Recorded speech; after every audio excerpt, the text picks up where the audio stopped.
Hello and welcome to another episode of the Actionable Truth Podcast. I'm Michael Ginsburg.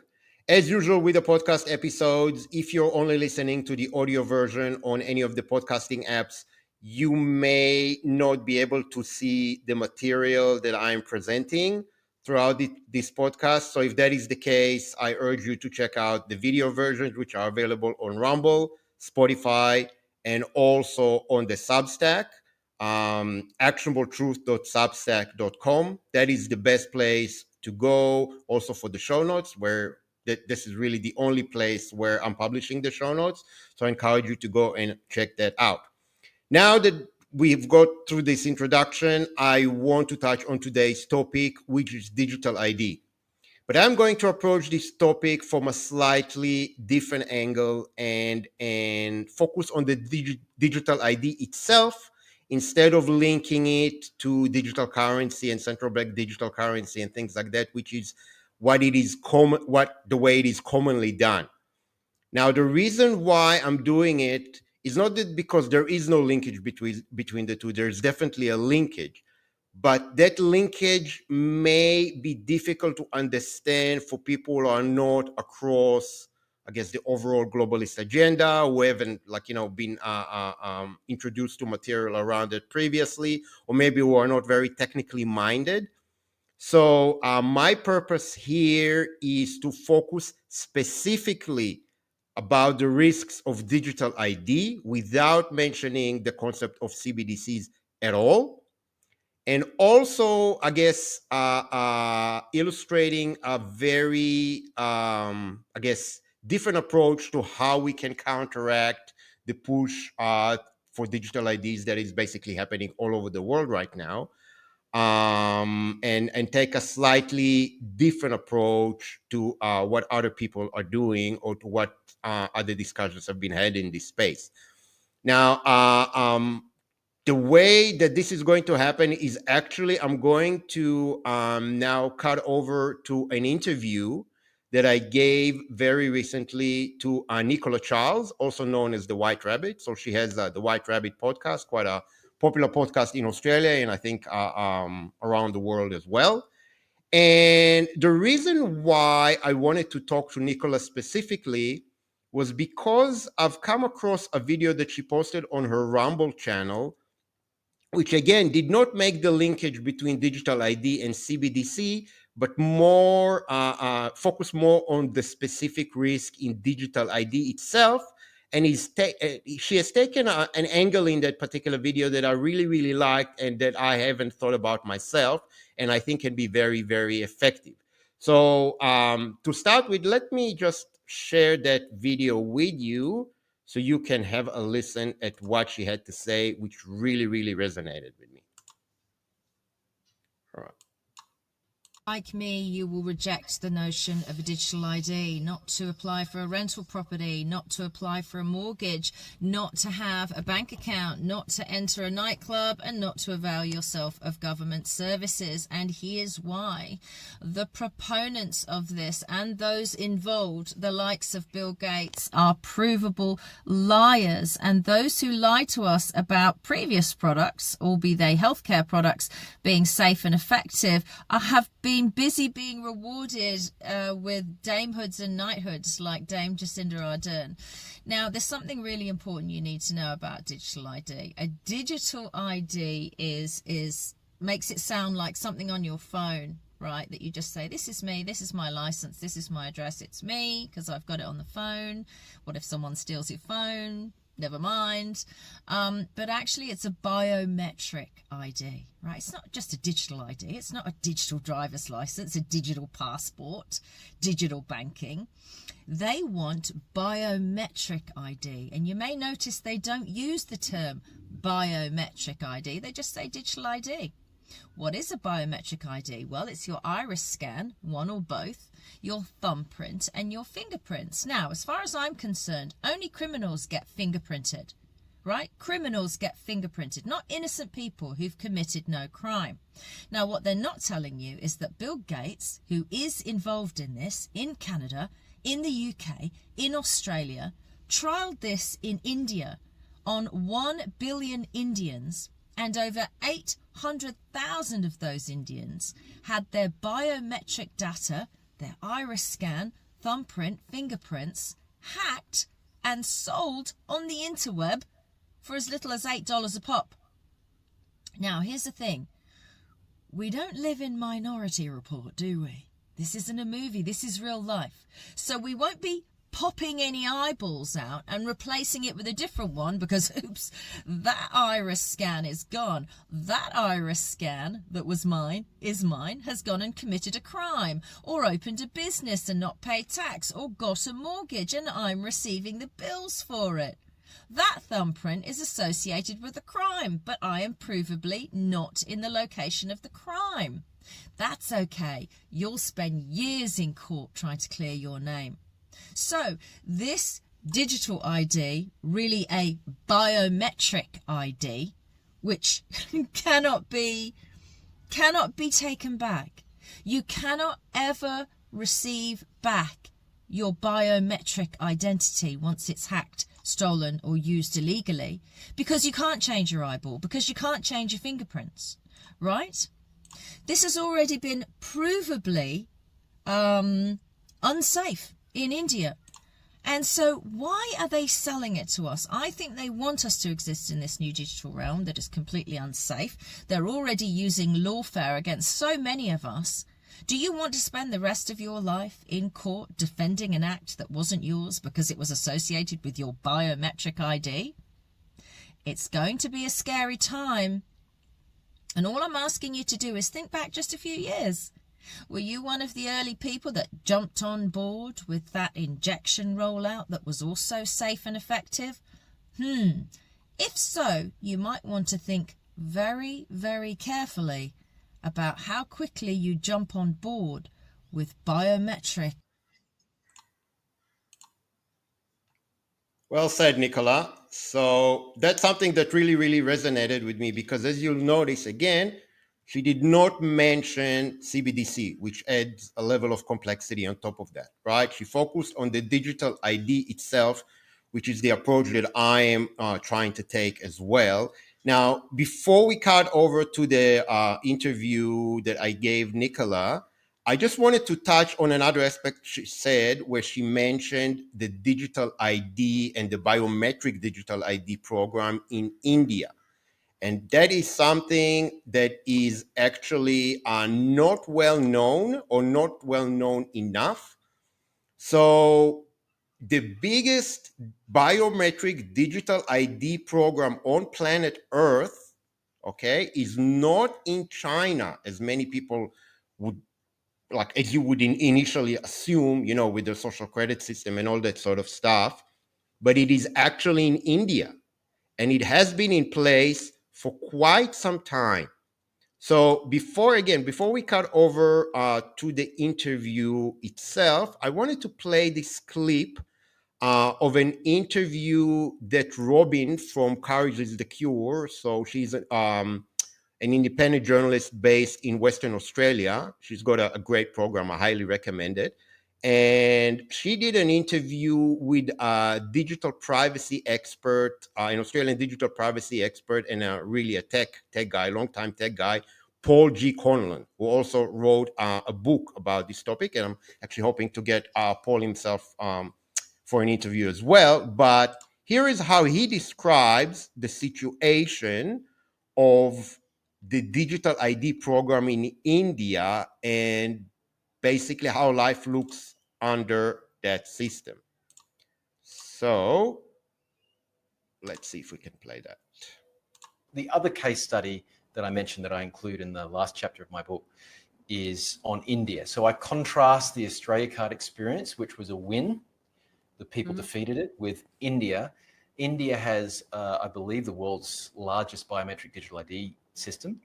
And I call that a loss. So, you know, we've got a comparison there. Now, I wanted to research some kind of on-the-ground experiences of what it feels like living with Aadhaar. Aadhaar is the name of the system. Now, working in technology for many years, I happen to know a number of very competent Indian tech professionals. one of whom actually is involved in building private digital ID systems, which I advocate for in the book as wonderful alternatives to these government monstrosities. So he's actually working in the tech space, in the digital ID space, and he lives in India. And there was another one who's actually an expat. He lives in Australia, works in tech in Australia. Now, I'll get to businesses, but one interesting thing about the nature of those interviews. So the latter contact of mine agreed to talk to me about Aadhaar on the condition of anonymity. He even was particular about the chat programs that we use. Now, this is an Indian citizen living and working in Australia, and he's that concerned about being disappeared or having some negative consequences, talking badly about Aadhaar. And I came to learn that there were a number of instances in India where academics who spoke out, not even at a political level, but at a philosophical level, against digital identification, in the same way that I have earlier in our chat, got disappeared. So there's a predatory nature to these systems. So anyway, we did the anonymous discussion, and one of the key points that I got from both of those personal discussions was that once these systems become entrenched in the business stacks, then they're really difficult to uproot. And by that I mean, governments can release these identification systems, but as soon as businesses start spending money to build their products on top of them and work with the protocols, there's a lot of private investment in that, and that's very hard to unravel. Typically, you require counter legislation to force businesses to unravel all of that expenditure. So again, I think we're in the very early stages of that here, thankfully. I think there's not really much private investment. I mean, sure, we've got security cameras and we've kind of got the self-checkouts and we can avoid those as much as possible, but we don't have fundamental business kind of profitability maps based upon fundamentally this centralized digital ID technology. So that's something we really have to be aware of, the business side of things, the private investment. They will want to hang on to what they've spent, understandably, what they've spent money building, and we have to be quite vocal about that. In fact, that may be the more successful way of actually pushing back against this. Is I think political advocacy still has a strong place, but definitely going after those businesses that seem to have a taste for the commodification of our human existences need to hear from their customers. So we can take our business elsewhere. Also, I just want to point out to the audience as well, be very careful about your state government and the little programs they put out there, especially when they're offering parents money for children, because there's a cost of living crisis, so the government wants to give you $150 for your primary school students. All you have to do is sign up for a digital ID. Just whenever there's something like that happening, there is another way, whatever the little program might be, that doesn't involve you having to give up your identity and create some sort of account and all this sort of stuff. So I'd encourage people to be aware of that, and if it takes you a little bit longer to do it the old-fashioned way, then do it the old-fashioned way while we... Here. Couldn't agree more. So this is obviously very much from the Australian context, and Australia is very much rushing ahead with implementing digital ID, as you'll see me discuss in the interview I gave Nicola. But it is true, really, regardless of where you are, because I mean, if you are aware of the recent news in the US about like the mandate to have a real ID, so basically an enhanced driver's license in order to be able to fly domestically for Americans, so for American citizens to be able to travel within their own country, right? They will either need to carry an enhanced driver's license or a TSA pre-check or a passport. Again, this is to travel within their own country, right? So this is, we're already seeing the encroachment happening in other countries as well. And we know that the agenda itself is global. It is global and it is coordinated, just like the pandemic, just like, the vaccination campaign, so to speak, the vaccination right? So we know what's coming, and not because like we need to predict the future here, but because we've already seen that in another context, and it has worked, unfortunately. So there is no doubt that it will be tried again. So now I'm going to end it here, and I'm going to cut to the interview. And after that, I'm actually going to come back and add a few points about some of the specific examples and tactics we can use in order to stop this rollout and get the so-called normies on board very quickly in the very, very short time frame that we have left, especially in Australia. So here is the interview, and I'll see you afterwards. Welcome to the White Rabbit. I'm the White Rabbit. It's Sunday, the 13th of April, 2025. We're all still here, but the world is changing rapidly. And today I've got a really special guest. And the guest is special because occasionally people crop up on my social media that really make me sit up and take notice. And our guest today is one of them. His name is Michael Ginsberg. I came across him on Substack, and his Substack address is actionabletruth.substack.com. And welcome to the show, Michael. How are you? Hi, Nicola. Thanks for having me. You're welcome. Now, some of the things you talk about and are knowledgeable about is cybersecurity, digital ID, and that entire space. Now, the other day, I realized I must get you on the podcast because I saw a shocking presentation by the head of the American Homeland Security, very pretty lady, very attractive lady, selling it very well. Barbie. Yeah, very gently. And she was saying, you've got to do it now. You must rush straight away, and you must get your real ID, which of course is a digital ID. And she was saying that you won't be able to fly in and out of America or go into government buildings. So that's council buildings and all the buildings that we regularly use without one. But essentially, and I'm going to have a big disagreement on my radio show tomorrow with my co-host. He says it's a passport. I feel it's a digital ID. What do you think about it, Michael? So just a correction, and it's an important correction, Nicola. So yeah, you said fly in and out of the U.S. That's not what it is. It's just to fly out of the U.S., you need a passport anyway. That's a standard thing. Yeah. It's for domestic flights within the United States for Americans and everyone else, obviously. No it is way. For Americans. So if you do not have an enhanced, what they call enhanced driver's license or a digital mobile driver's license obviously on your app, American, not a foreigner, American, you cannot board a domestic flight unless you have a passport. Now, the data suggests, I've seen different numbers, but I mean, it's well known that a significant portion of Americans do not have a valid passport because they don't travel overseas, right? And those that live along the border with Canada, they can cross with their driver's license, right? So yes. they get a passport. So the numbers that I've seen as of 2024 is 49%, but numbers that I've seen in other sources suggest even more, so up to 70% or like 65% do not have a passport. So if you do not have a passport and you do not have one of those like TSA, I think it's called secure something, where it's like a pre-check thing, yeah, or you don't have an enhanced digital ID, you're in a bit of a pickle. You cannot fly within your own country. So this is a very important correction. How's the timing of this, Michael? We got millions now, millions of illegal migrants without background checks going over the US southern border. Nothing, not even the background checks I had to come to Australia.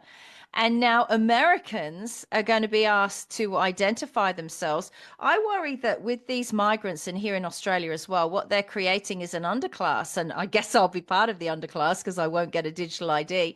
Isn't that what's happening if you've got a certain part of society willing to, because this is like the Second World War. This is show us your papers, except it's a digital show us your papers to move around, right? Is that what's going on? That is exactly what it is. But I mean, we don't even have to go that far back to World War II. Yes, I mean, in the papers context, but I mean, talk about the vaccine passports, talk about the Yes. vaccine mandates. I mean, that was what, 3 years Yeah. ago, 2 years ago? That If was you, the start of it, right? So people and I get mean, they used to it. told us to our face. I mean, Dan Andrews said, like, you know, it's a vaccinated economy. If you're not vaccinated, you cannot participate in the economy. I mean, it's not like, yeah, you don't even have to imagine anything. We know exactly how this is going to unfold because it has happened before, and it has happened before very, very recently. So it's not hard to imagine how this is going to play out. And think about it. I mean, in the case of, like, you know, domestic flights requiring enhanced identification, Australia is exactly in the same situation. Yeah. And in Because- Australia, I would argue it's even more jarring, or can be more limiting, because I mean, in the US, I guess they have the Amtrak network. I don't know how good it is. I don't know how reliable It's it good. is. It's good. I lived in America. Yeah, it's good. Okay, so it exists. Yeah. In Australia, we do not have an alternative. No, we don't. You're so Like, we'd have if to I drive. want We'd have to drive 25 hours to get to where we want to go. Exactly. So I live on the Gold Coast. If I want to go down to Melbourne, no disrespect, not that I would ever want to go down to Melbourne at this stage. Sorry. But, you know, if I wanted to go down to Melbourne and that thing is in place, Yeah. and I don't want to get a digital driver's license, and they already exist for all states and territories in Australia, drive. That's it. Yeah. And it's funny because what they did during the pandemic as well in Australia is they made borders at the edges of states, and people didn't get back for funerals and to see parents pass away and stuff like that. That's unlawful. They're not allowed to do that. When Australia became federated, there were no borders between the states. So, you know, potentially people could say, okay, I won't fly. I don't have a digital ID. We'll be the underclass. I'll drive from Queensland to Sydney or Queensland to Melbourne, but then they could potentially get stopped at the border and not be able to cross because they don't have their digital papers. You know, Correct. I didn't trust Katie Gallagher when she stood up, and she had to read it. She had to put her glasses on there in the Senate. When she stood up and said, you know, we're bringing in this digital ID bill. You're not allowed to have democratic debate about it. None of the senators were allowed to debate it. And she said it's not mandatory. I knew that that was going to change. Do you think that will end up being mandatory, Michael? Well, I mean, come on, Nicola. I mean, we've been at this movie before. I mean, they Yeah. said that the vaccine, it's safe and effective, and you don't have to take it if you don't want it. I mean, ScoMo said on, like, you know, Scott Morrison said on national TV, look, we will never force anyone to take anything because this is not the Australian way. I mean, this has happened. But they took our jobs. They took my job and my husband's job. Exactly. And now they don't want to talk about the harms of the people they did take it to keep their jobs. What do you think? Do you think we're going to be able to escape this digital dystopia? You seem to know on your Substack how far this has gone. How far down this road are we? And is it in any way something we can opt out of? Because I'm noticing even on my banking apps, you know, I don't have any banking apps that work on my phone right now because I won't agree in the small print to give them access to all my other applications. They call it applications and not apps, hoping you won't realize. They want access to your X account, your Facebook account, your Messenger, your text messages between you and your husband, which is a disgrace, right? I'm never going to agree to that. So I guess I'm opting out, but now I've got no banking apps. Do you think we are going to remain in a position in Australia where we can opt out of digital ID and still have a life? Right. So that's an excellent question. And that ties into your previous comment about being an underclass. Oh. Now, that is a very, very important distinction that people don't realize. The only reason why we can potentially end up as an underclass, or when, like, you know, we were the unvaccinated, the anti-vaxxers, and we ended up as an underclass, there is a very simple reason why we ended up as an underclass, and that has nothing to do with the government. The reason why we ended up as an underclass, because we were the minority. But the government sticks up for minority groups, but not ours. Exactly. So no, this is important because, I mean, when we discuss about, like, you know, how I approach that as far as like solutions and what needs to be done. Yeah. The only reason why you are an underclass in any situation is because you are the minority. If you are not the minority, by definition, you cannot be an underclass. Because I you're the see what you're majority. saying. So you're saying if enough Australians say no, that's it. Bingo. Right. Same goes with the vaccine mandates. Yeah. You know, I mean, You had them in Melbourne, or in Victoria. We had them in Queensland. I couldn't go to like a pub, right? I couldn't go to like a lot of places. I couldn't go to a restaurant. Now, if pub owners and restaurant owners said, screw you, no, we're not doing that. We're not going to discriminate people based on like nonsense. We're not going to check their papers if they've taken some medical product. We're not doing it. What are you going to do? Now, You know, they do want us to have to show digital ID to go into pubs and restaurants, don't you? well, I mean, yeah, exactly. So Why though? Why, Michael? Why? You're from this cyberspace. Why? Why is a restaurateur, or if you walk through the gates of Costco, you know, and go in and do some shopping, why do they want to know if you're married, whether you're rich or poor, what your savings are, your credit rating, whether you're vaccinated or not? Is this Bill Gates thing of know your customer? Why do they want to know their customer? okay. So, you know, I mean, there's this saying that, you know, data is the oil of the 21st century. Yes, So yes. some of the bigger businesses, and there will be, in most cases, the bigger businesses like Costco, like Woolies, like Coles, like they want to collect that data because they can monetize that. They can They sell can- it They can sell it to to others. the but they- government, probably to the government, though, right? well, they can monetize it themselves because the more they know about you, they can flog you stuff. And if But you what also- about our privacy? What about the Privacy Act of 1988? Well, look, the idea is they will do anything they can get away with. And Yeah. everything comes down. So everything that literally everything that we're going to discuss today comes down to the very, very simple proposition. Forget about laws, forget about legislation, politician, no politician, right, left, conservative, liberal. All of that is nonsense. What matters is what we, the people, agree to. If we are willing to put up with something, Yeah. it will happen. Now, if we are not willing to put up with something and we also become the majority, end of story. And again, if we go back to the mandate, so like, you know, what I just said, if the vast majority of like, you know, restaurant owners, pub owners say, no, we're not going to do that. The majority, The majority, right? yeah. They can't arrest everyone. There was a guy on the Gold Coast, a cafe, I think in Helensvale, that like basically refused to do that. He refused to do that. And the police showed up Hmm. and they said, oh, are you checking like vaccination status? Where's like your record and stuff? No, I'm not doing that. And they arrested him. They literally dragged him. It was in a major shopping center. They dragged him out. It was a big story. Now, Oh. I don't remember his name, but like, you know, if there were 1,000 like him, if there were 10,000 like him, across all states and territories, what they're gonna arrest everyone? So this comes again to your point, also being an underclass. Underclass is only an underclass if they are the minority. If they become the majority, they can force an agenda. You're so right. Force. Because if 70% of Costco's customers, Woolworths customers, Coles customers, Bunnings customers, all BlackRock, by the way, if 70% of their customers initially got to the door and said, no, I don't do that. I'm not prepared to do that. And so they said, well, you can't come in then. They turned around and went home, went to shop somewhere else. Bingo. It falls down, right? Is Same that the thing theory? with cash. Same thing with anything. Yeah. Same thing with like, you know, there was this controversy that they refused to stock stuff for Australia Day. Any of that stuff.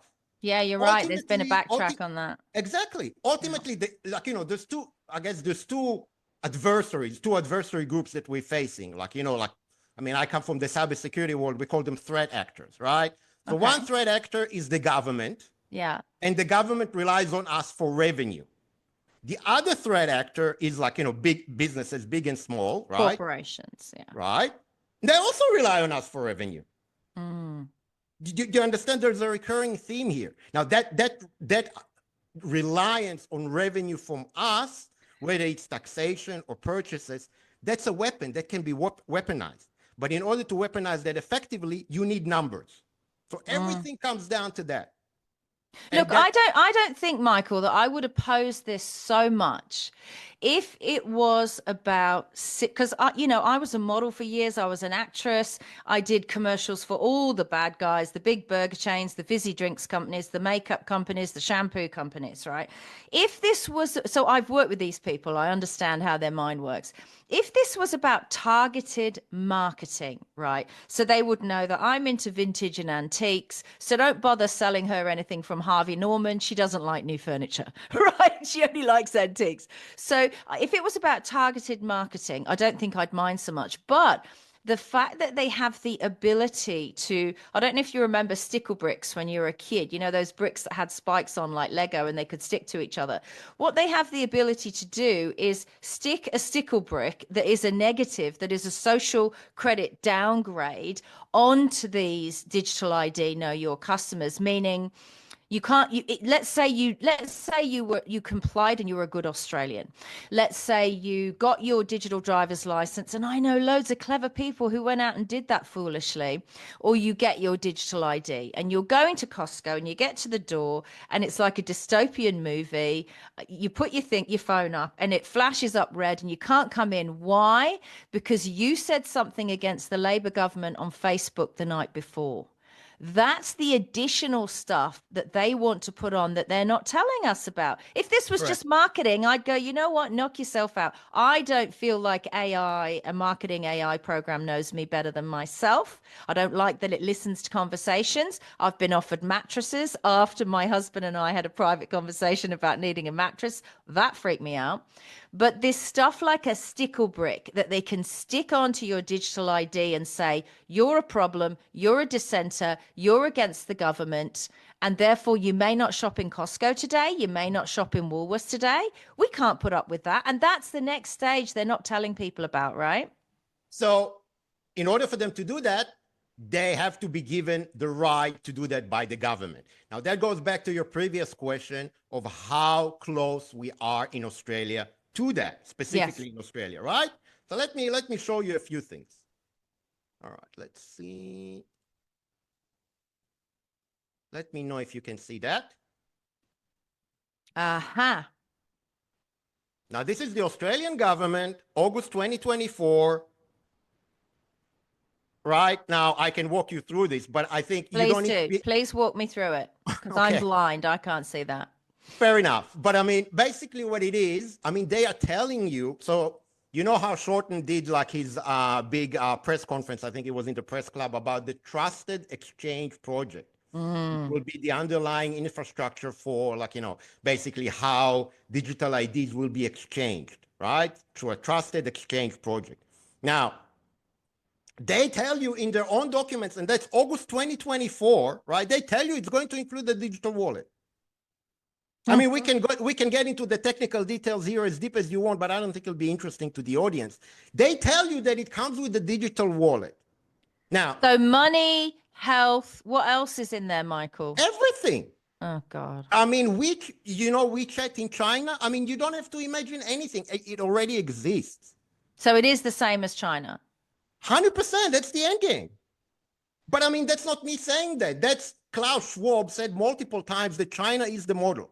Right. Like, I mean, he's not making any decisions. I mean, people give him a lot more credit and like think he's a lot smarter than what he really is. He's really a spokesperson, right? Yeah, he's a mouthpiece for sure. Yeah, he's a mouthpiece. He's given like, you know, things to like, you know, promote, right? That's the purpose of the WEF. That's what it is, yeah. right? Promote and convince, market. Exactly. So, I mean, digital wallet. It says here, digital wallet. It will include a digital wallet. Now, why do you include the digital wallet? You include the digital wallet to put something in it. Now, what is that something in it? There's only one social credit. Social credit. No, digital wallet is used to, there's only one thing that you put in a digital wallet, and that's a digital currency. Oh, God. Now, what is a digital currency? Now, there's two, I mean, obviously, we have the CBDCs, which are issued by the central banks, and in Australia, in most countries, definitely in the EU as well, definitely in the UK, most countries around the world, I would argue that that's the end game. I thought that was the case for the US as well, up until very recently, when I started to see all these developments around stablecoins, right? So you've got Tether and you've got Circle. Tether is like, you know, closely associated with Howard Lutnick, who's the trade secretary of the United States. What about XRP? So XRP is a corporate partner of the WEF, right? XRP is designed to be the international CBDC, in my opinion. So Ripple, right, XRP, is the model for national CBDCs to interact with each other on an international scale, where obviously the end game, the total complete end game, just like the total complete end game is a one government and one world religion, one world currency, which obviously will be a CBDC. So Ripple is the model for that. So And- is this why they got everyone so excited about buying shares in XRP? Because then people are invested in the success of digital currency unwittingly because they've invested in it. Yeah, look, I mean, that could be one reason. The main reason is the whole idea behind digital currencies, like, of all kind, like all of them, is to normalize the idea of a digital currency. Normalize the idea of a currency that only exists in digital form. Like you cannot go to an ATM. But that means it's controllable, it's programmable. We've already heard about this. It's the same thing. You've got plenty of money, you've got your digital ID, you're going down to Costco to stock up, but it's programmable, and somebody somewhere, unelected, a corporate paymaster, likely a Bill Gates, because Microsoft are heavily invested in this digital wallet stuff. They decide that because of your behavior, it doesn't matter if you've complied on all fronts, you can only spend that money, in Woolworths or Coles. But interestingly, what they're doing, they already do this with food stamps and cards for people who are on welfare, is where they specify you can spend it is in their stores.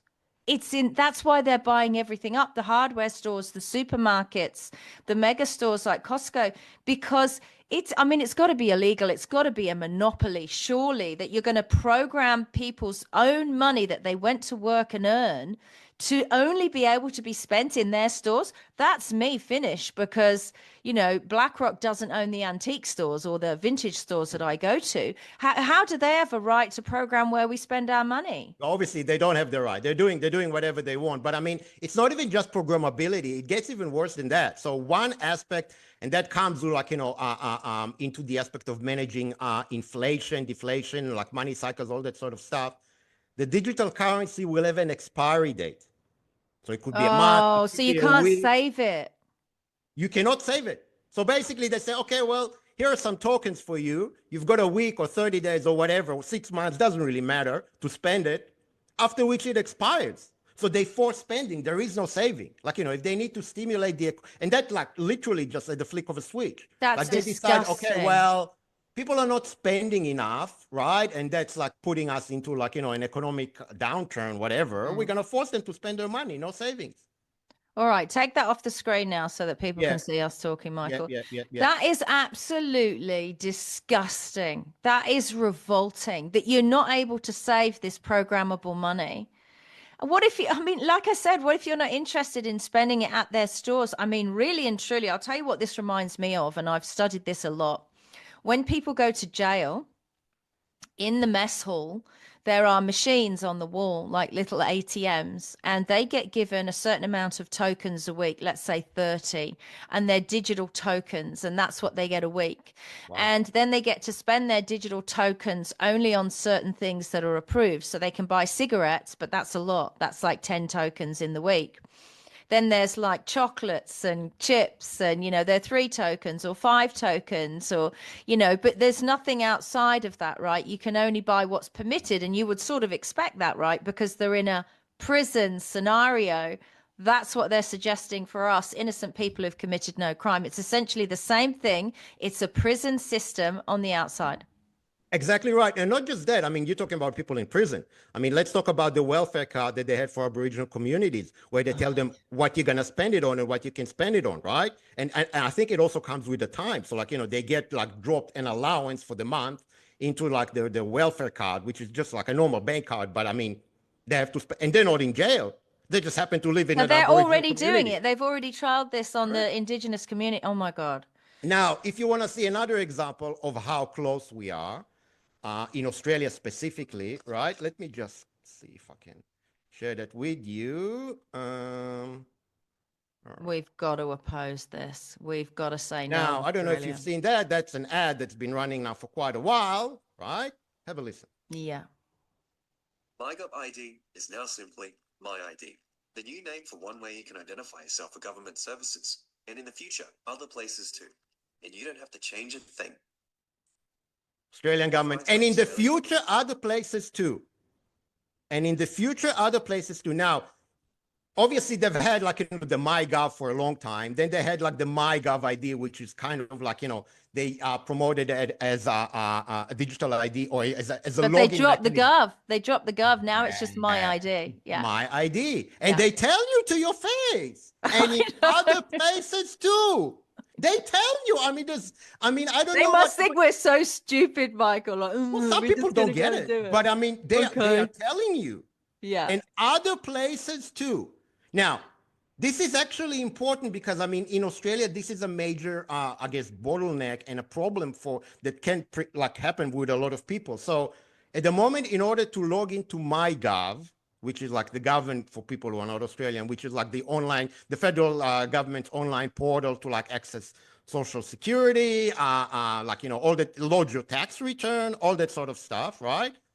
You can log in with an email and password. Yeah, that's what I And do. you have an option also to use MyGov ID, now My ID. Yeah, So I it's see an that. option. Yeah. Tomorrow, literally, and I can tell you as an IT person, implementing that would probably take 3 to 4 days, max. Right. You remove the email and password. No email and password. Well, they've done that with banking, right? So they wouldn't let me into my app because I wouldn't give it access to all the applications. And it literally said, stop using this app if you're not prepared to do it. So then I thought, God, I'm good because I don't keep a lot of money in my usable account because of fraud. I keep it in savings and give myself pocket money every day. And I like that. And I'm stupid because I got reliant on these apps. So now in the morning, I have to go on my laptop, allocate myself some funds on the laptop. And I thought, well, I'll get rid of that app, right? Because it's predatory, right? The app is literally telling me it wants access to other applications, but I can't because now they've set it up that when I log in on my laptop, my password isn't enough, Michael. The app flashes up. Is it you trying to log into your account? And I have to click the green button. Yes, it's me. Then the app asks me for my code. I feel like we're 1 second away from it saying, take a selfie. We need to prove it's you. Because there are certain things, if you apply for certain jobs, you have to apply for a police check, right? Loads of jobs require this. And when you apply for your police check, it's expensive. It's $100.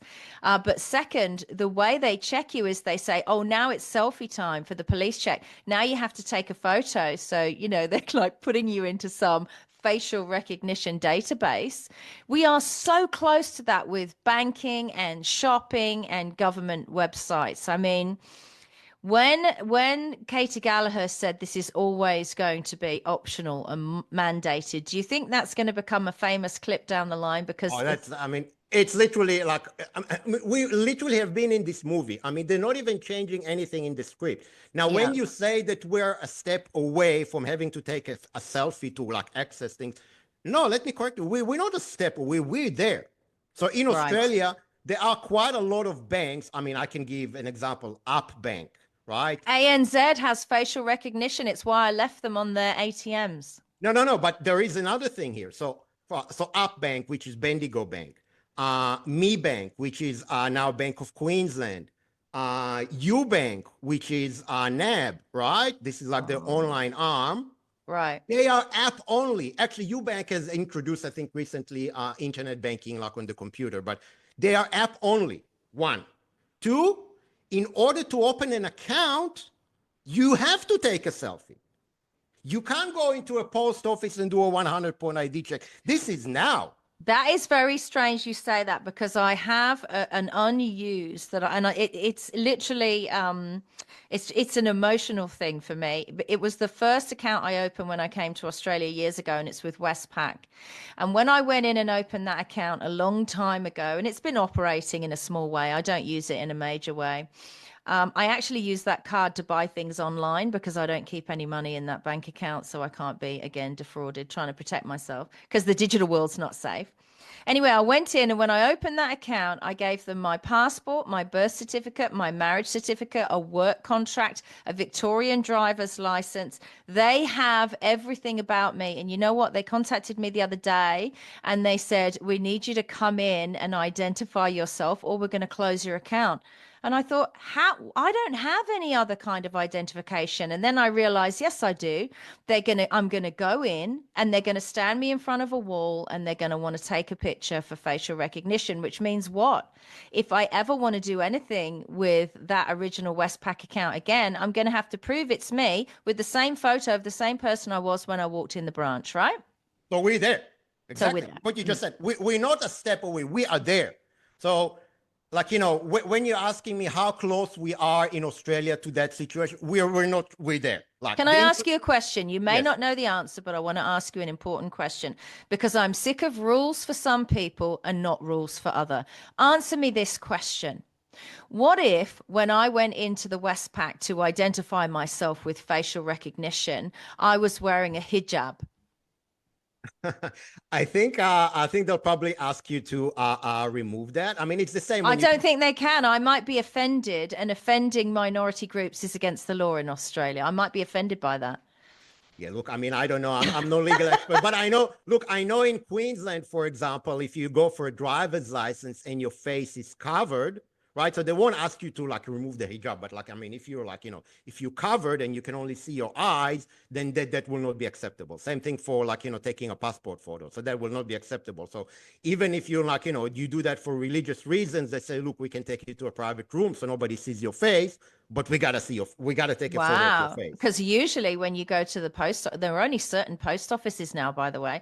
The village that I live in and all the villages around it, their post offices don't have this special facial recognition camera. So they make you drive 50 minutes away, miles away to a post office that has the special facial recognition. Because I had to renew my my Victorian license recently.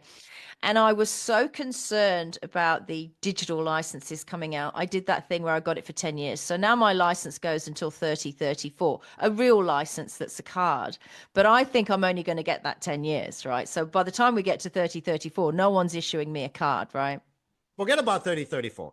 Let's look, if you were American, right, and you were concerned about that thing and you went to the DMV, as they call it there, and got yourself a license for the maximum period that is allowed, like a normal license, just like, you know, a normal standard license. Maybe it's 10 years there as well. I don't know, right? And then this border Barbie came in yesterday, right, and said, no, you need to have an enhanced driver's license. It doesn't matter how much time you've got left on your driver's license. Oh, Maybe you won't have to pay to upgrade to an enhanced driver's I license. see. But if you don't have an enhanced driver's license and you don't have a You don't have a passport license. and you don't have a TSA card, well, Yeah. tough it is for you. You can't fly domestically as an American in your own country. So when Katie Gallagher said this stuff is not mandatory, it's Yeah. optional, it's a lie, right? Because it's coming in well, it's not coming in softly, it's coming in hard, but it's coming in with banking, it's coming in with stores, it's coming in with health. So this is what they've done, right? It's that thing of paper cuts. They're doing it to us a bit at a time until we end up with a friggin' digital ID. That's right. So that is the thing. So like, you know, when they say it's not mandatory, and I mean, Scott Morrison to this day said nobody was mandated to take anything. My government didn't mandate anything, right? Evil, But you evil. couldn't travel, you couldn't work, you couldn't go to a restaurant. In WA, I think they're crazy things. I mean, in WA, I think you couldn't even go to a bottle shop. Oh, we couldn't go to swimming pools here. I remember it was really hot at the time. And my husband's Greek and he loves to swim when it's hot. And we've got a beautiful outdoors swimming pool, a public outdoor swimming pool in a village near us. And they stopped him and said, you can't come in because you're not jabbed. And he was horrified. It was like 44 degrees. And he was like, are you kidding? So, I mean, all these things, I mean, I don't even, I mean, to be honest, I mean, what she says and what she doesn't say, I don't even need to listen to them because I know how it's going to end. And not because I'm that smart, because it has already happened. I mean, Yeah. you don't need to imagine anything. Everything that's going to, it's like, you know, it's like watching a rerun of like a TV show. And you've Yeah. seen that episode, that exact same episode. And for some reason, you decided that you want to watch it again. Obviously, you know how it's going to end because you've watched it already. Do you think they're going to categorize us? Do you think there's going to be a code that says, you know, you're poor, you're worth less than 50 grand or 100 grand, or you've got no savings, or you're unmarried, or you're on welfare.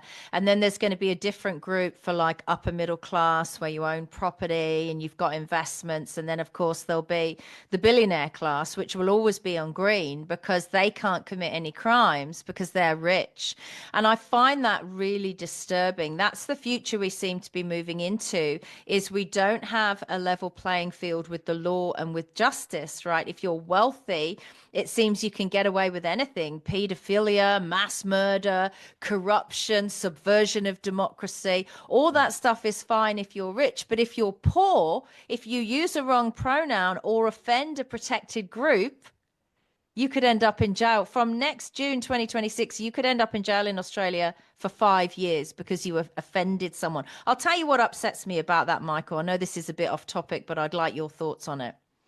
So I talk a lot on the radio show about China and their keeping of slaves, the Uyghurs. Now, whatever you think about people who are Muslim or different beliefs, I don't care what side of the fence you're on. Whatever you think about that, you have to be on board with the fact that the keeping of slaves is wrong. Yeah. I mean, if Australia suddenly said that all migrants or all migrants from a certain community are going to be housed in these unused quarantine centres and we're going to use them as slave labour, there'd be outrage. But there is an outrage about it in China, and these slaves are Muslim, right? So keep that on board.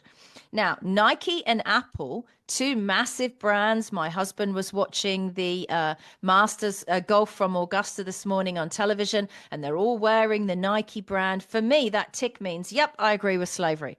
Yep, Nike agrees with slavery. That's how I feel about it. I'll never buy their products. So from next June 2026 in Australia, Islamophobia will get you looked up for 5 years. So China are clearly Islamophobic. Why are we doing business with them? Apple and Nike are clearly Islamophobic, but that no one from there is getting locked up or taken to court or held to account in any way. Right? So again, it's like this corporate world is taking over. And for the corporate world and their decisions and whatever they do, there are no laws, there are no rules. There's only rules for us, the little people. And every infringement, Michael, will be on this digital ID. Everything you say, everything you do. Even if you're speeding in your car, I've worked in automotive for years. If you're speeding in your car, new cars are going to take a picture of you, the driver. There's cameras in there. They're going to take a picture of you, the driver. They're going to take a picture of the road in front of you. They're going to report the owner of the car. The car's going to report its own owners to the police for speeding and give them a time and date. And within seconds, it was already on the Australian news this week, within seconds, you get a fine texted to your phone. Yep.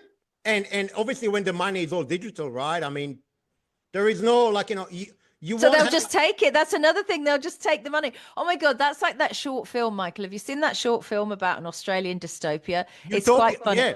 Every time the guy says fuck or shit, it goes ba-ding. He's got a wristband on with a light on it, an LED, and it keeps going red, and it's like ba-ding, ba-ding, and in like 5 minutes he's got $2,000 of fines, and he can't leave the country until he's paid his fines.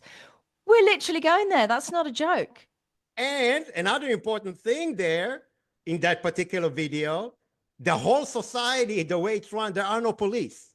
Anyone can find anyone for anything. So you take a photo of an offense with your app. They did a homeless person. A kid took a picture of a homeless person. And the reason they get people to do this dobbing, is they get 10% of the fine. Oh my God. I mean, literally, you can see that happen. I mean, I remember watching that thing, and I mean, it's probably 3 years old now. I mean, that video. It's brilliant. It's brilliant. I mean, this is now. This can be now. This can be literally tomorrow morning. Australians love that. I couldn't believe during the pandemic they were getting people to dob on other people because they're walking around without a mask. My husband and I went on a long walk in the pandemic in our hour a day in Victoria, and it was really, really hot, and we pulled them down for a few seconds to breathe because it was sweating and it was disgusting. And then I decided after that day I wasn't going to mask up again. But we got abused by a person over the road saying that we were going to kill grannies and we were awful people and they were calling the police. And they dobbed on people for going outside, having a cigarette, pulling the mask down, having a cigarette. I couldn't believe that went on. That did feel like the Second World War to me. I thought that was pretty bad. But yeah, if they're going to pay people, there are literally people who will make this their living. They will go to the city, they will go to a suburb, they will go to a mall, they'll go to Chadstone and Fountain Gate, and they'll look for anyone doing something that is, not what it's supposed to be. A bit like China. They'll take a photo and they'll go, bidding. Oh, I can buy that shirt I want now because I just got Literally. $50 off that guy. And think about it. They don't even have to wait to get paid because, everything digital, 10%, boom, straight drops into the digital wallet. Like immediately, like literally when you said ka-ching, literally ka-ching. So, Michael, as an overview for Australians, right, and anyone else around the world, is the financial gain for these people, because they must have spent trillions of our money, trillions of dollars setting this stuff up quietly, which, by the way, is a conspiracy, and conspiracy is against the law. So is the profit that they're going to make from this digital control so vast that it was worth all this? Because these political parties, they've lost the people, right? This election will be very telling. They're going to lose power. Why do you think they were so brazen? What was wrong with the old world? I'll tell you, it annoys me because I was a model and an actress, right? You had to sell stuff. You had to make an effort. The iPad you were selling needed to be good and fun and updated, and the stuff on it so great people wanted to buy it. The fizzy drink you were selling had to be so tasty and so amazing that people would want to buy it. All that's gone now, advertising and marketing, because you're going to be an enforced customer of vaccines that aren't vaccines. They're recategorized. You're going to be a forced customer of being a medical experiment because the government says you have to. You're going to be a forced customer of shopping at BlackRock stores because your money is programmed to only be able to be used in BlackRock stores. So they've spent all their marketing budgets where they used to have to sell us on this stuff by now changing it to enforcement, right? So, okay. So when it comes to you're talking about profits, yes, for the companies actually building that. But just like we know with the vaccines, right? There's someone telling them to do that. Someone is ordering this operation, right? Yeah. And the people who order that operation, they don't care about money. They moved beyond that centuries ago. They don't give a damn about money. What they care about is control. Okay, well, that's the This is CIA. the There's idea. no one else. So the companies that are building that, your Accentures and all the other ones that are involved in that, yes, they're doing it for the money, for sure.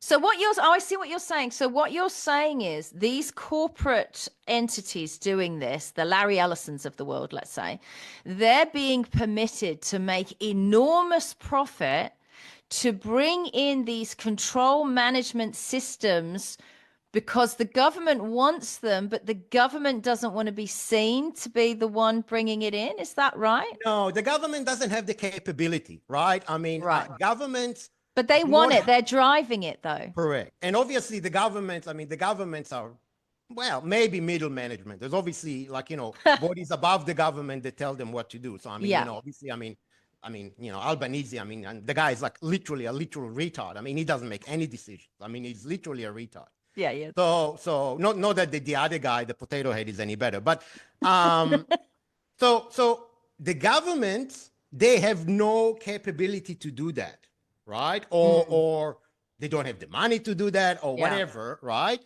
So it is outsourced to the companies that can do that, for-profit companies who do that because there is a profit at the end of the line.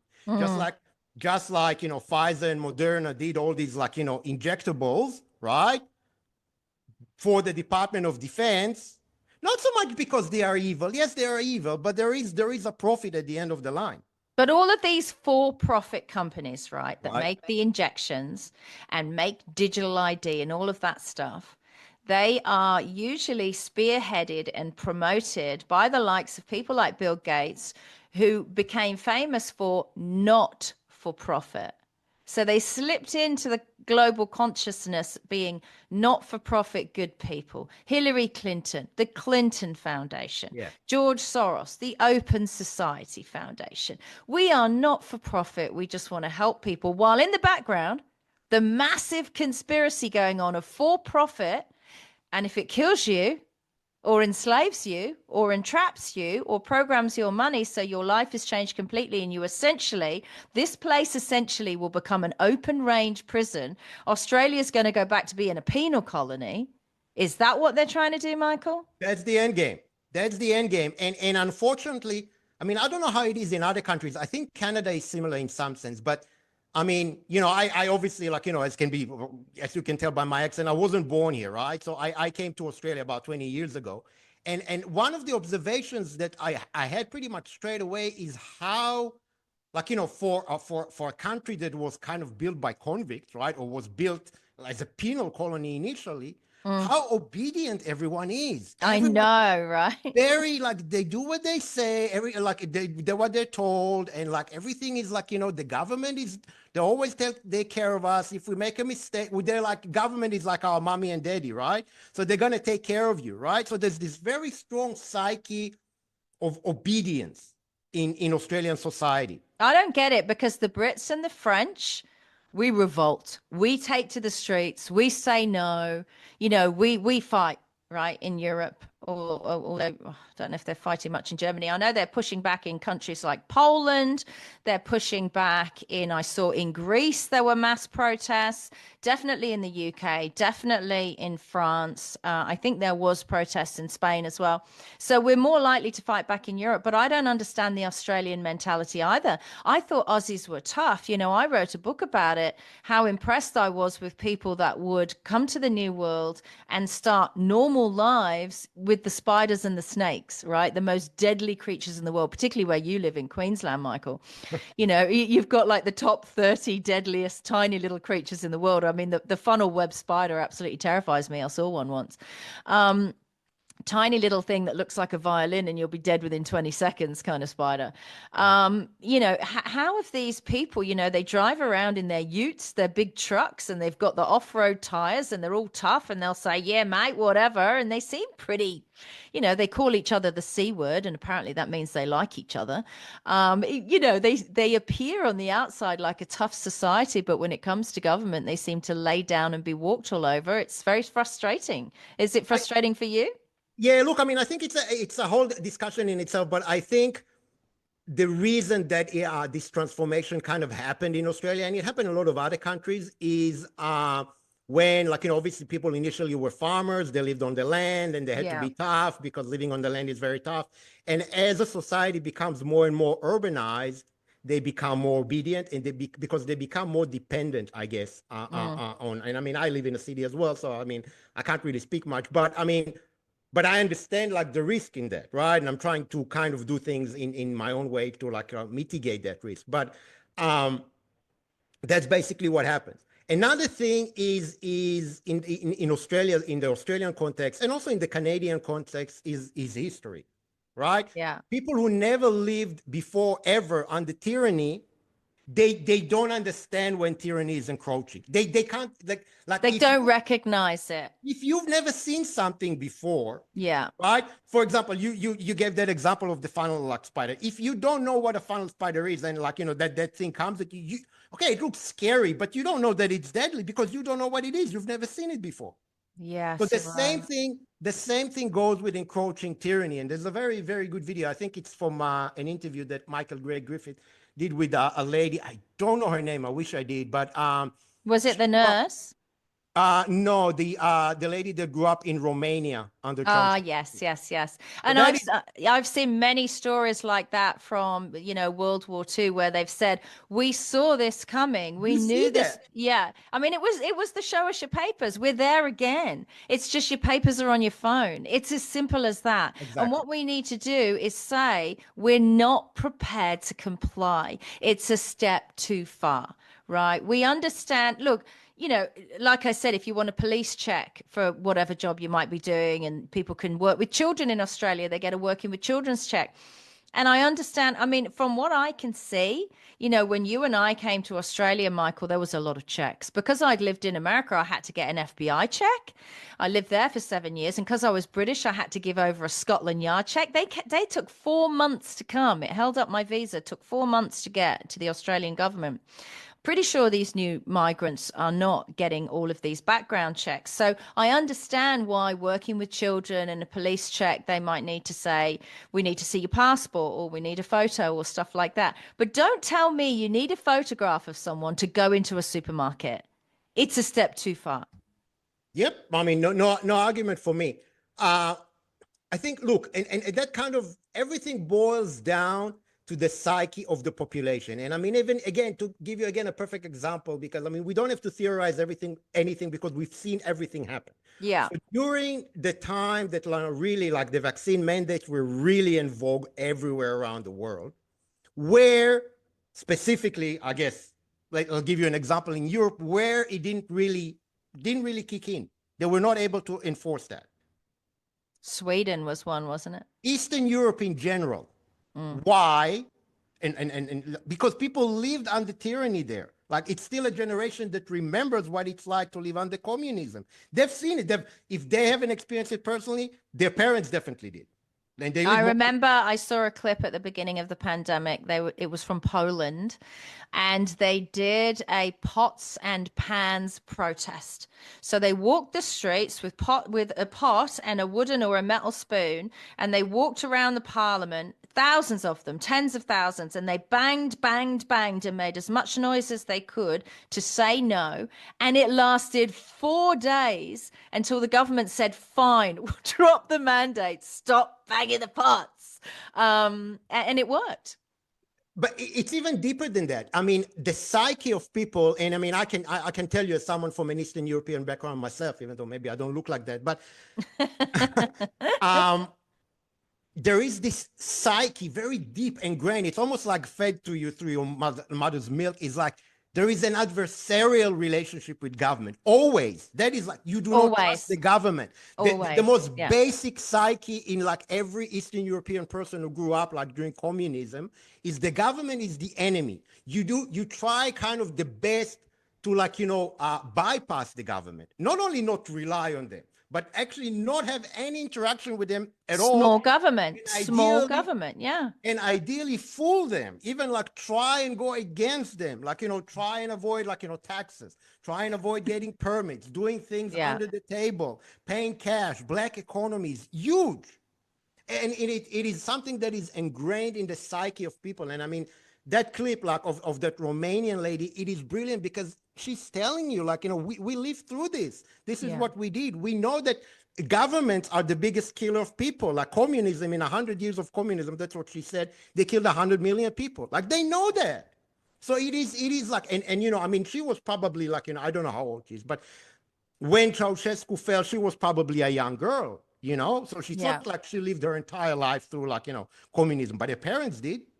My parents did, right? So we understand, like you understand that the government is the enemy. You understand it at a very, very deep level. So for me, initially, I was very much a normie, when all these things started. And I was also of the opinion, look, I mean, Australia is a well-run country. The government is doing this for, for our benefit and everything is like, hunky-dory and everything is fine. But when I realized that it's not fine and something doesn't add up here, the transition for me was very, very easy and it happened very, very quickly. Yeah, I wonder with the new Australians that are coming, they think it's so great, right? And I think, oh, gee, I wonder how many years or how many generations it will be before the new Australians become us and they're sitting here going, hang on, that's no good. That's we don't want that to happen. It depends where they're coming from. So if they're coming from that similar background that I just described, they will probably be able to tell straight away that something is not right. And I mean, when you look at like, all this madness started in Australia, the first people who sounded the alarm were like, migrants from Eastern Europe and China. And they said, hold on, we've seen this. And migrants in communities, the poorer migrants in communities in Melbourne and Sydney, where they were in those government tower blocks and they put a police at the bottom of the tower block and said, you can't come in, don't worry, we'll bring you food. I mean, that's an underclass. They're creating an underclass, right? That's Yep. like Nazism. I mean, there's no one's labeling it that, right? But it's got a whiff, as you say, when you come from. I'm not from Eastern Europe. I'm from Western Europe. But as a Brit who had a German grandfather who left Germany because he didn't agree with any of that stuff, well, he was captured off a U-boat and taken to England, so that helped. But, you can whiff it, you can smell it coming. I mean, my German granddad wouldn't teach me German because he said, I'm not teaching you Hitler's German. So Right. he wouldn't do that. And he left and he went to England in a prisoner of war camp and then never went back. He chose never to go back. Married my English grandmother. But, perhaps it is that European thing. We've seen it before. And I'm very, as a conservative, I'm very pro small government, right? Government needs to butt out of your life. And if government butts out of your life, you find that you're more than happy to pay your taxes. You go through every legal route not to pay taxes. And there's that famous clip of the Australian billionaire Kerry Packer where they hauled him into court and he said, I'm not a tax evader. I've just used all of the tools that your hundreds of legislations have put in place to help me and my businesses pay as little tax as possible. And then he went on a rant about he doesn't understand why they keep changing these laws, hundreds and thousands of laws, so that they're not, people can't understand them anymore. We've got elections coming up here in Australia, Michael. Do you think Australians are at a place yet where they're going to send the body politic a message about this? Or do you think, how bad does it have to get for Australians to wake up? Or do you think they ever will? A small majority are, but not all. Yeah, look, well, that kind of then ties it directly to what we need to do as far as the digital ID. I don't know, I don't know what percentage the so-called awake people in Australia make in society, but look, my optimistic assessment, unfortunately, is maybe 30%. I agree. 30% is not enough. No. So that goes back to our previous discussion. In order to not be an underclass, you need to be a majority. Yeah. Right? So we have work to do in terms of the politics, in terms of digital ID. We have significant work to do, which can be done, but it requires some we got to get serious about it. To answer your question about the politics, look, I mean, I am not participating in that nonsense whatsoever. There's multiple issues with that.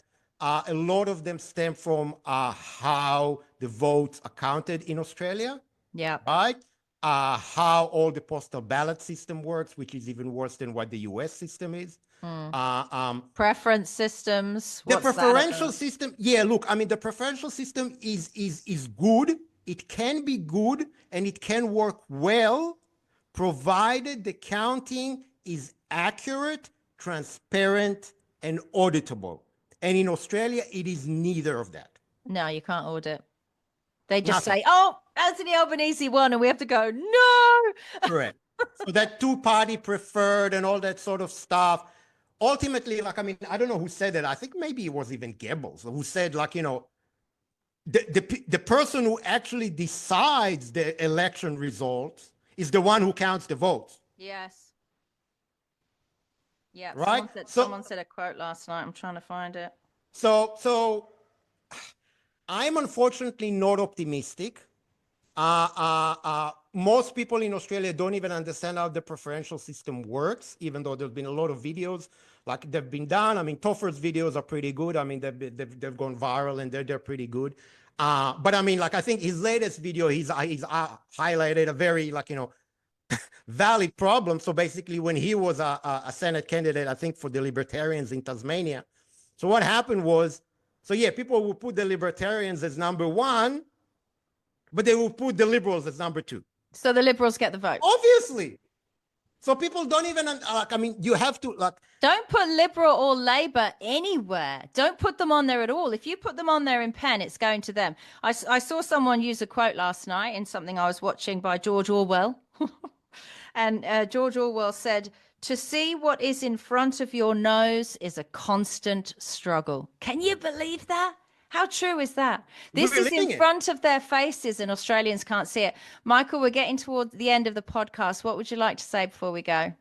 Okay, so I just want to say one thing about the digital ID aspect. So that kind of ties into us becoming not an underclass.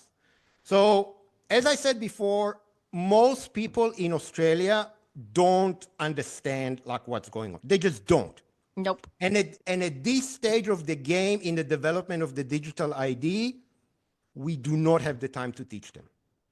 But we Right. still need, we don't. Unfortunately, I wish we could, but we don't. We waste But the a lot of- digital ID is like the injection, the vaccine. You can't get digital ID'd, just like you can't get unvaccinated. So how do we stop them complying with it? Right.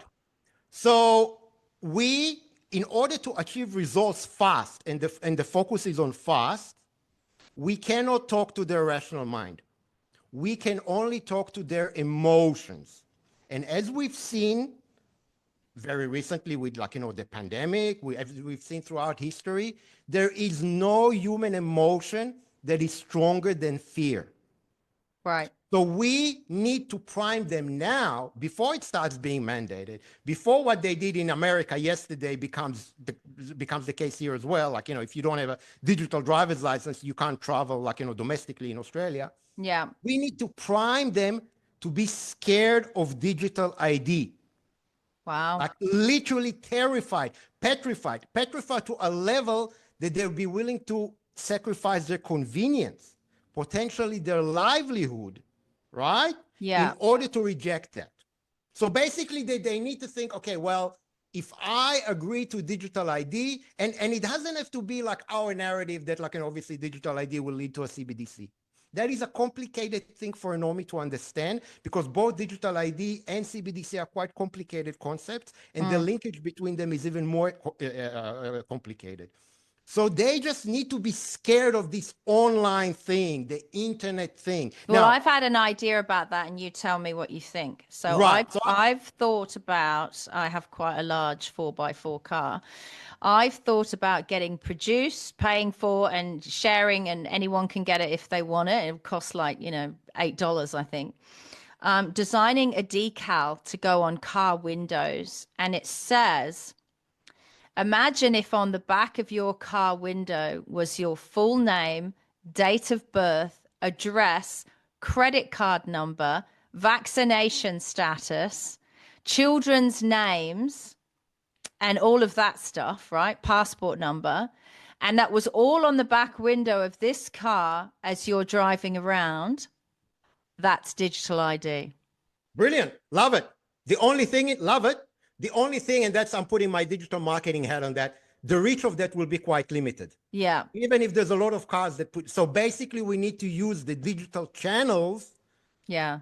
in order to undermine the digital channels. You need to use the enemy's weapons against them, and that can be done very, very effectively. Yeah. Now, one thing, and actually, really one of the reasons that I wanted to talk to you, because you put a video on your Rumble channel, I don't remember how long ago, maybe a month ago, about the biometric aspect of digital ID. That Yeah. basically when it gets hacked, they have your biometric data. And If you they- can't change your eyeball. It's not Exactly. Minority Report. You can't get a new Exactly. fingerprint. Yeah. Exactly. And that was a very good point that I actually personally did not think about. But basically, if they have your biometric data, they are you. In the Yeah, digital realm, that's they right. are you. They can open a business and not pay taxes. They can get a mortgage and not make the payments. And you know what will happen? Everything will be split second with digital ID. But the second you say, hang on, I've been hacked and that's not me, and someone's taking out loans and credit cards in my names, it will take months in court. It won't be seconds to sort out. And they'll say, well, how can this have happened? Because it was your iris scan, it was your thumbprint. That's the way it's going to go. It couldn't be more unsafe. I get told all the time. I get messages from Gmail. They just sent me an email saying, oh, all your passwords have been exposed online. Sorry about that. Yeah. Yeah. So you can't protect us. Don't lie to us and say you can protect and that's us. what people need to understand. And I Yeah. can tell you, as a cybersecurity guy and as a tech guy that I worked in tech my entire adult life, the internet was never designed to be secure. No. The It was internet designed to be open source, and it's literally called open source. It's COVID backwards. It's called DIVOC. It's digital infrastructure verifiable open credentialing. And open credentialing is walking through the door of Costco, and the machinery knows if you're married, if you're broke, if you're rich, if you're sick. They're even going to take your bloody temperature. Yes, you're right. It's not safe, and it's not open. designed to be secure. Yeah. The one thing that it was designed, I mean, if you look at the real origins of the internet, obviously the internet before it was the internet was called DARPANET, right? It was started by DARPA. Oh my And God. it was designed to be a communication network in case of a nuclear attack on the United States. So an EMP, like an electromagnetic pulse has happened, all other communication channels are down, like the nation is destroyed. The military needs to be able to communicate with each other, right? So it was designed to be resilient. And resilience and security, it's very hard to have both. Yep. Then later on from DARPANET, it became ARPANET when they joined, like the universities came on board. So it wasn't just the military thing, it became ARPANET, then it became the internet, right, in the 90s. So people need to understand it is not like a secure means. People have become normalized to that, like, e-commerce and online banking. But the internet it's not designed for that. Yes, it's designed to enable open communication. Yes, it's enabled to design the ability for you to do research, to find information, but it is not designed to keep your information secure. And it's that old thing. It's that old thing, Michael, of if you walked into a bookstore in America and you bought certain books like, Mein Kampf or whatever, you went on an FBI watch list. There was no digital, but they reported you and you went on a watch list. And people don't realize that's happening now in the digital world. I mean, I find it extraordinary if they think that's not happening. And governments protect themselves. They did during the war with Morse code, but they're not interested in protecting us, right? Exactly. And so that is one thing that people need to understand. So that is more on an emotional side, but I mean there are ways that we can get even more hardcore and more controversial. So I'll give you two examples. One example is around the national security risk, right? So it's a national security risk because basically if the whole system is a centralized... Well, it is, because Pete Hegseth's WhatsApp messages were just unearthed. This is what people don't understand, right? I saw a clip about digital identity from the World Economic Forum. Scared the hell out of me. It said you'll be in a bar or a restaurant and your device, your smartphone, will alert you to the fact that the person standing next to you or sitting opposite you is heavily in debt. So let's say you're on a Tinder date or a blind date or whatever. It will say, oh no, don't fall in love with this person. He's heavily in debt, right? It will tell you all kinds of things about the people around you. So you don't want people to know that. And the fact that people are willingly walking into this, and the way I describe it is, it's almost like the 9 gates, right? It's pretty scary. When you walk through one of these doorways, like a digital driver's license, the door behind you locks and is sealed up. There's no way back, right? And then if you choose to go through the next door, that door behind you locks and there's no way back. And the problem is we don't know where these doorways are leading. And they don't want us to know, because they know where it's leading. They know full well, just like they knew full well what the outcome would be of these injections, but they didn't want people to know. Yeah, look, I think, Nicola, you and I, we know where the final door opens to. It's pretty obvious where the final door opens to. Like, people have called it the algorithm ghetto, like, total control. Like, I call it the final enslavement. It's like Blade Runner. Yeah, that's literally what it is. So we know, but the vast majority of the normies, so the other 70% of the Australian population, they don't understand that.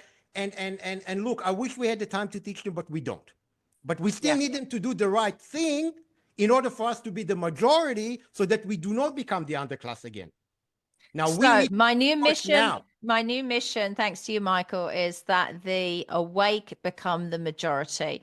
And it's going to boil down to hard conversations with friends, colleagues, and family members that make you uncomfortable. And there might be a risk associated with that. But you need to tell the truth that it will become as dangerous getting a digital ID as it was getting these injections. And I think if people realize that, they might think 100%. twice.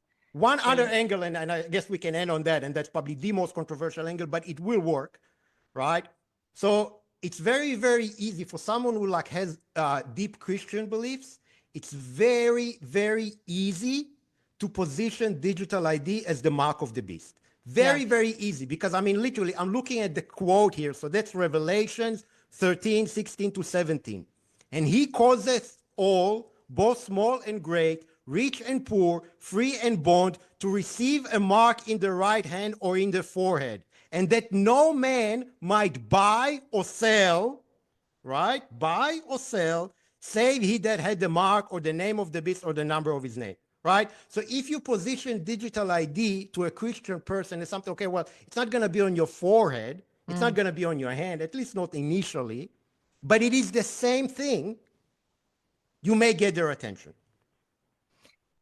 Do you know that on the government website in Australia, the Biosecurity Act of 2015, it literally, and it's still there, which is frightening, the penalties for not taking vaccines in a biosecurity emergency is 5 years in jail and a fine, are you ready for this, of $666,000.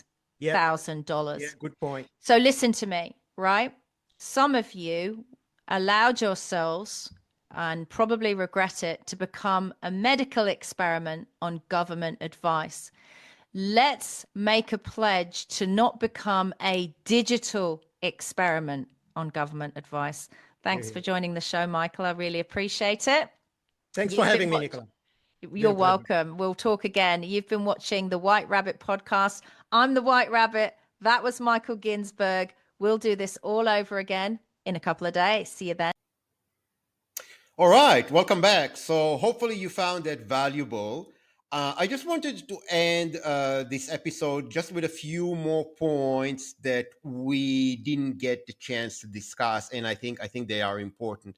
But before we get into that, I want to emphasize, I guess, the main takeaway that I hope you take from this interview, which is the fact that the only way to prevent a repeat of what happened during the vaccine mandates, right, where people who refused to basically take an experimental product in the arm ended up being an underclass, and that's a very, very powerful word, which I think is very, very important to emphasize. So the only way to prevent a situation where we end up as an underclass again is to make sure that we are not the minority. Okay, or at least not a very, very small minority. And in order to achieve that, we need the normies, okay? So the 70%, I mean, it could be different in your country, but I estimate that in Australia, it is about 70% of people that don't understand what's going on. They just don't. They're like, you talk to them about how dangerous, like, digital ID is because it can lead to a CBDC. They'll just look at you like, you have like, you have horns, or you just like, you have you're a little green man. So they just won't understand that. Now, if we had more time, okay, if we had more time and we didn't waste time on, unfortunately, didn't waste time on things that are complete nonsense, and I'm not going to get into the details of what those things are, but mainly things that resulted in us fighting amongst ourselves, right, over things that don't even matter, right? The only way that we can prevent a repeat is to get them on board, okay? But we do not have the time to teach them why this is a risk. We just need them to act. So we need them to do the right thing when the mandates come, because they will come. I mean, you've already seen the mandates have already started to a large extent in the US on Americans. So we're not talking about like, foreign nationals or foreign aliens, as they're called there, right? Either legal or illegal. We're talking about Americans. So this can happen very, very quickly and completely out of the blue, as we've seen. So we need to kind of build the psyche of the people, like, who don't necessarily understand everything that's going on in the specific topic of digital IDs, to make sure that they take the right position. And the right position position is to reject digital IDs no matter what, no matter how hard it's being pushed, no matter how grave are the implications of potentially refusing a digital ID, as far as employment, as far as access to government services, as far as potentially travel, anything. So basically, we need people to reject that no matter what, no matter what. And the best way, I argue, the best way to achieve that in a short time frame, and also to make sure that it is actually sticky, right? The people will actually do that. The people will actually push back. The people will actually refuse when there is a very, very big push from the government, the authorities, right, to take a digital ID, right, to sign up to a digital ID, is through fear. Unfortunately, this is not a positive human emotion. It's not a good vibes and good energy, and it doesn't, some person told me, it doesn't really contribute to increasing the level of energy of the planet. I understand all that, and I'm not arguing that that is not the case, but unfortunately, this is what is needed right now. Because we need results, we need them fast, and we need them at scale. We need a lot of people to refuse digital ID no matter what, even if they don't understand exactly what is the reason that they are refusing. They don't need to understand, they just need to do. Right? So one example that I've already given in the interview was around basically positioning that in the religious context of the mark of the beast, which it is. Because if you cannot buy or sell, which is one of the things that you will not be able to do without the digital ID. So I want to make it clear that, I'm not, while I do propose to use fear, I do not propose under any circumstances to lie. Right? So that is the one a line that we cannot cross. We don't want to lie. And there is no need to lie, because the situation is grave enough, in the sense that if people are presented the risks in the right way, they will understand it by themselves. But they can't, it can't be presented in a, rational manner, educational manner, trying to give people information and make them get them to make their own, form their own opinions and make their own judgment. We just don't have time for that. It's just not going to achieve the scale that we need in the time frame that we need. And especially in Australia, I would argue, we are in a very, very dire predicament, because all the legislation to enable that sort of stuff is already in place. That includes the digital ID infrastructure legislation itself, so the trusted exchange that you've seen me mention in the interview, the social media ban for under 16-year-olds, right, which has been confirmed that will apply to basically everyone, in the sense that, the only way to verify that you are over 16, for an online platform to verify that you're over 16 years old and thus can access its platform, its social media platform, right, is if you have a digital ID, right? So they need to do that. And we're already seeing in Australia a lot of banks, again, as I've mentioned, in order to open a bank account, you can't go to a post office and do what's called a 100-point ID check, right? You have to use an app, and you have to take a selfie. That's the only way. If you're not willing to do that, then you cannot open an account with that particular bank, right? Mostly the online banks, and a lot of them are app only, so they don't even have internet banking. So the situation in Australia especially is very, truly, very, very dire. I'm not trying to scare people for no reason. These are the facts. So we need people to get on board with that, and we need them to do that fast. And the only, not the only, but the best way to achieve that in a short time frame is to get them scared, unfortunately. Again, so one angle that I've already mentioned was around the mark of the beast. That's fine. I'm not going to touch on that again. One thing that I haven't mentioned, and I do want to touch on, is the matter of national security. So let me give you an example here. There it is. So here's one example. Okay, so there is a situation here where basically there's foreign threat actors or foreign spies, right? You know, this in this case, it's in this particular case, it's North Korea, right? They steal the identity of people and basically pretend to be something they are not in order to either get personal data or to actually gain employment, right, remotely as a remote position with, like, you know, sensitive companies.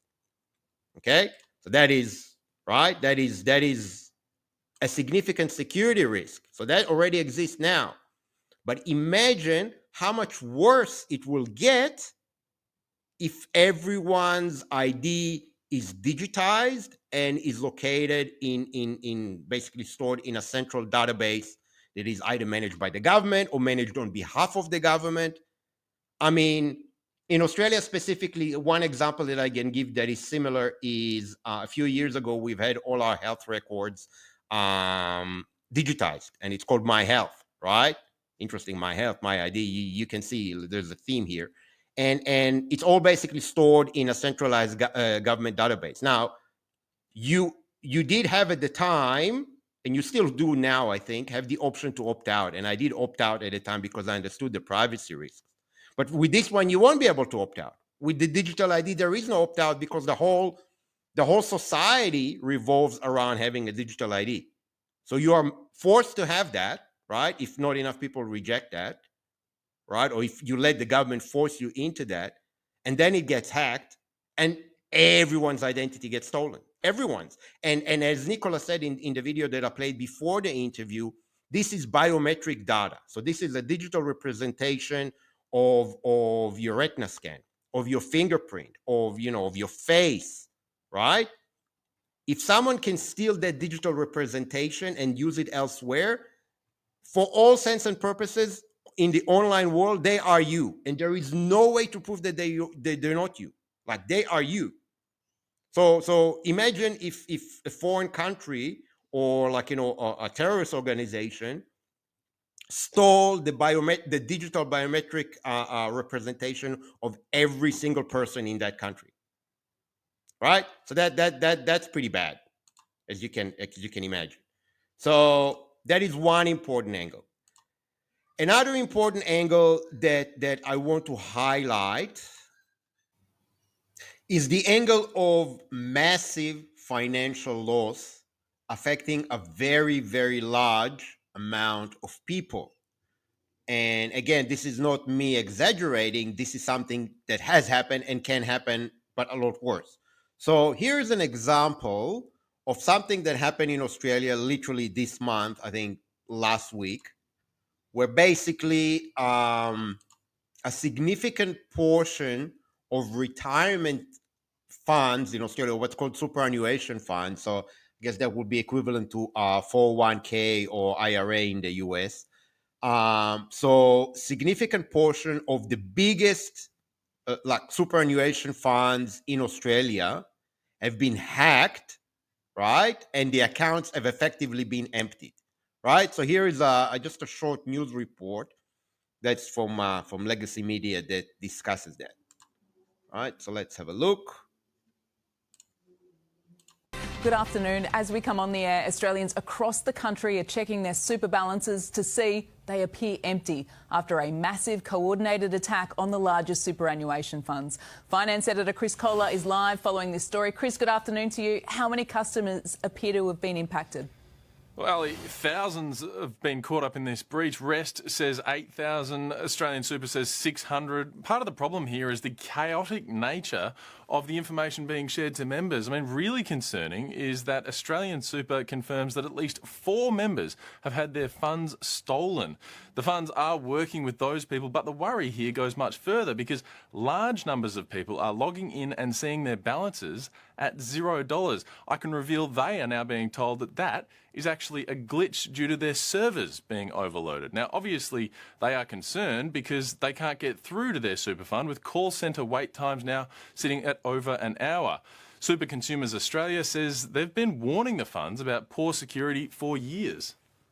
We're all required to put money into our super funds, and we trust our super funds to have really strong protections. The super fund, the advice here is that you need to change your password and keep trying to contact the fund if you're able. Of course, that is easier said than done at the moment, Ali. Yeah, particularly if you can't log in like I can't at the moment. It is deeply concerning. Chris Kohler will come. Okay, you can probably see where I'm going to go with that. But so these are some of the biggest super funds in Australia. That's fine. But imagine when your super account, when your retirement account, right? That's usually for a lot of people, other than maybe their home, is the most significant asset they have. Like, I mean, they work their entire life to obtain that, right? Your retirement account is connected to your digital ID. Your digital ID is a central database managed by the government on behalf of the government, and that database gets hacked, right? And someone takes over your retirement savings. And not just some of the biggest, smallest, whatever percentage, some of the super funds, most of the all of them, everything, right? Everything, all the retirement accounts, like, right, all of them. Now, that is not an exaggeration. That is a very, very, I can tell you as like, a cybersecurity person, if the ID is controlled from one place, from one bottleneck, and that place gets taken over, either by malicious actors, like by malicious hackers, or by the government themselves, who are like trying to do a little bit of a financial reset and put everyone on a CBDC, right? Because everyone is already on digital ID. So, making the next step into CBDC is the obvious next move, right? And it is trivial, right? So like, literally the great reset, right? So it is not very difficult to imagine, even if you're not a technical person, of something like that happening. Okay, so that's the second example that I wanted to highlight for people to understand the extent of the risk. Okay, so we've already, we've discussed, how are we going to get people on board with that quickly? We're going to use fear. Now, other than cybersecurity, I also have quite an extensive background in digital marketing and, advertising campaigns online. And I can tell you, one of the strongest human emotions to utilize in an advertising campaign is fear, right? You've all heard the term fear of missing out, FOMO, right? This is something that is used by advertisers for anything all the time. I mean, this is not news, and that was the case well before even the digital world came about. The benefit of digital advertising is that we can do that at scale, and we can target people at the right time across any platform that they are. Like, for example, your average normie likes to watch the 6 o'clock news. That's fine. We'll put him an ad in the 6 o'clock news. They like to watch Netflix, right? Or they like to watch some other, streaming service of one of the free-to-air channels. I mean, even Netflix has ads now on the lower plans. We can put ads there. We can put ads on YouTube, right? And normally, probably, I don't know how much they watch platforms like Rumble or BitChute or places like that. So that's probably not that. But I mean, there's so many places where we can basically hit them all the time with basically truthful stories such as this one, right? So you basically take the story as it is, right? And then you add, imagine if we had the digital ID instead. What would happen then? Don't let the government, tell you that it's safe. It cannot be safe, right? So basically the same. I mean, I don't know if you've had that in your country, but we definitely had it in Australia, of those ads during the mandates and during the lockdowns of people dying in hospital, struggling to breathe. They're in hospital. There's this woman in hospital and she's on a respirator and she's struggling to breathe, or the face of an old lady, and she said imagine if you killed her, or something along those lines. I mean, they've obviously used the same thing. They've used fear to get compliance, right? So this is what we need to do as well. And it is incredibly easy to do that. I mean, fear-based advertising campaigns, I can tell you, not only they work, right, but they're also the easiest to create, because you just basically hit people's primal emotions and primal fears, which is basically losing their money, losing their losing their assets, losing their identity, losing their home, or if your land title is all digitized and it's connected to your digital ID and someone's taken over your digital ID, what happens to your land title? you don't have a paper, like, paper proof that you own your home, right? What happens then? So there's so many angles that can be used. I'm not going to go into more of that into this in this podcast, but I just want to convey the message that this strategy will work. The reason why it will work is because it always works. It has worked in the past. It has worked on us only a few years ago in a different context, where, like, the government and the public health authorities, they use that strategy on us. That's literally what they did.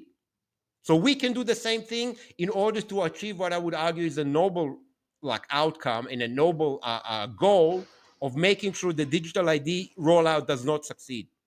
Not in your country, not anywhere. Right? So that's the takeaway, the main takeaway that I want to leave you with. And I mean, the specific tactics and the specific advertising campaigns, I mean, that's something that can be discussed, and feel free to leave your ideas in the comments below when I post this.